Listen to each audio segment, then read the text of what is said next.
Louvado seja nosso Senhor Jesus Cristo. Hoje é o primeiro domingo da Quaresma e a leitura do Evangelho de hoje é de Lucas capítulo 4, versículos de 1 a 13. Naquele tempo Jesus, cheio do Espírito Santo, voltou do Jordão e no deserto ele era guiado pelo Espírito. Ali foi tentado pelo diabo durante 40 dias. Não comeu nada naqueles dias e depois disso sentiu fome.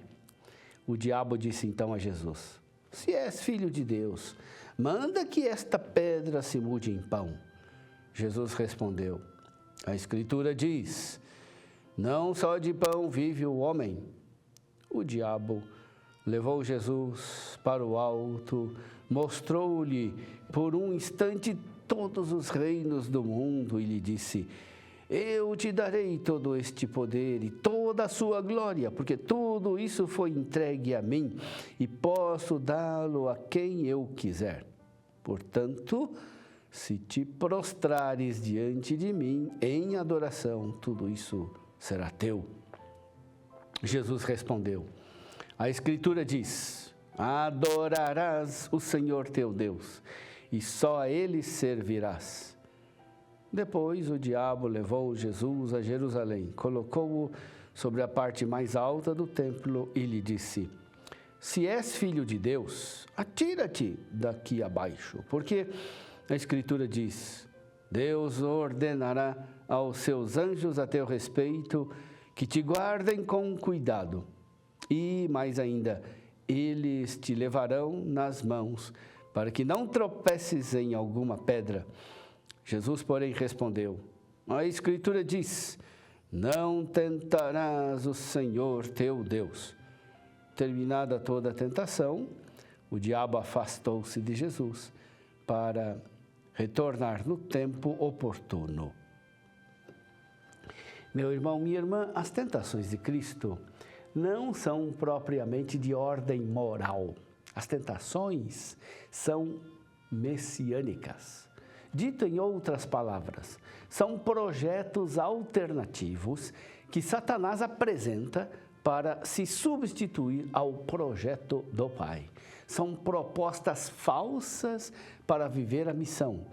Consistem em projetos de salvação ao modo e à medida de Satanás. Satanás tem um projeto de salvação para o mundo e para a humanidade. E tal projeto é apresentado para Jesus. Nisso está a tentação. A primeira tentação é a tentação do pão. Depois de jejuar 40 dias sem nada comer, Jesus sentiu fome. Jesus buscava o mais alto e acabou por se encontrar com o mais urgente. Ele deseja viver da palavra de Deus, mas descobre a necessidade mais imediata e imperativa do pão. É nesse momento que a voz de Deus parece se calar. Permanece somente a voz da fome, que ressoa não só no estômago, mas sobretudo no coração. É nesse momento também que o diabo faz a sua proposta. Se és filho de Deus, manda que esta pedra se mude em pão. O diabo parece um bom conselheiro. Ele descobriu a necessidade material e insiste nela. Quer que Jesus empenhe sua divindade no aspecto puramente econômico do homem. Quer que ele resolva os problemas de alimentação. No fim das contas, o diabo deseja que Jesus faça da riqueza material o ídolo da humanidade. E Jesus responde: não só de pão vive o homem. Não é que Jesus se revolte contra o pão. Não é que ignore os que passam fome no mundo. Ele os ajuda com todos os meios, principalmente fazendo de sua vida alimento para os mais pobres.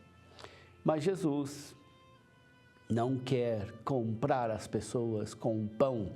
Ele não vive a missão messiânica simplesmente para resolver problemas econômicos do mundo. Ele não pensa que a resolução de todos os problemas se limite à economia. A segunda tentação é a tentação do poder. Sozinho no deserto, Jesus experimenta que maior do que o apetite de alimento é a fome de poder. Ele experimenta como é desejável poder mandar nos outros, organizando e dispondo da vida dos outros. Afinal, Jesus não veio para governar o mundo, não é ele o príncipe da paz? Não deve ele construir a unidade de toda a humanidade? O diabo é um bom tentador. Ele soube escolher bem a palavra certa. Ele tem a capacidade de mostrar todo o poder, a glória do mundo. Sabe como ninguém mostrar como é sedutora a possibilidade de possuir todo o poder e glória do mundo. Mas, por fim, deve explicar que tudo isso tem um preço. Tudo isso será teu se te prostrares diante de mim. O diabo exige adoração, oferece o poder, mas exige em troca a servidão a ele. Jesus responde com a palavra de Deus: adorarás o Senhor teu Deus e só a ele servirás. Só Deus merece adoração. Não devemos adorar o poder, não podemos adorar o esplendor do mundo no lugar de Deus. Adorar Deus é libertador, porque Deus não é um poder que se impõe, mas graça que liberta. Sua adoração não exige em troca a servidão. A verdadeira liberdade não se consegue por meio da força, nem pode se estruturar em controle absoluto. Hoje vemos como temos meios de manipular as consciências, como podemos vencer influenciando por meio de notícias falsas e desinformação.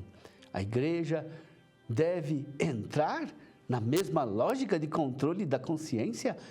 Há muitos que acusam a igreja de ser dogmática, de submeter as pessoas ao controle sufocante de uma moral desumana, de impedir a liberdade de consciência. Infelizmente, há muitos cristãos que desejam que a igreja use de seus recursos para controlar e submeter as consciências. A terceira tentação é a da segurança religiosa, que consiste em dispor de Deus para ter a certeza da proximidade visível dele. É a tentação de querer manipular Deus em favor das pessoas para convencê-las. É a tentação de quem quer se apresentar como representante de Deus, empregando para isso o poder dos milagres.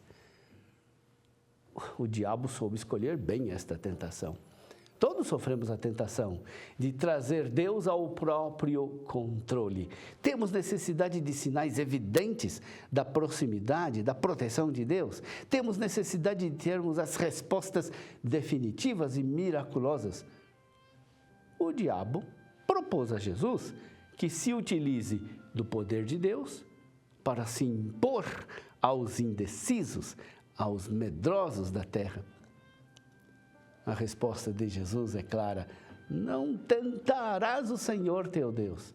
Jesus desmascara a vontade que temos de manipular Deus para os nossos interesses. Tentar Deus significa empregar o seu nome ao meu serviço, como prova impositiva que resolva os meus problemas. Deus não pretende se impor às consciências. Ele não quer subjugar pela força dos milagres. A igreja sempre deverá enfrentar a tentação de buscar o religioso para obter boa reputação, renome e prestígio. Seguir Jesus, tendo em vista obter honras para si, é a tentação que Satanás fez a Jesus.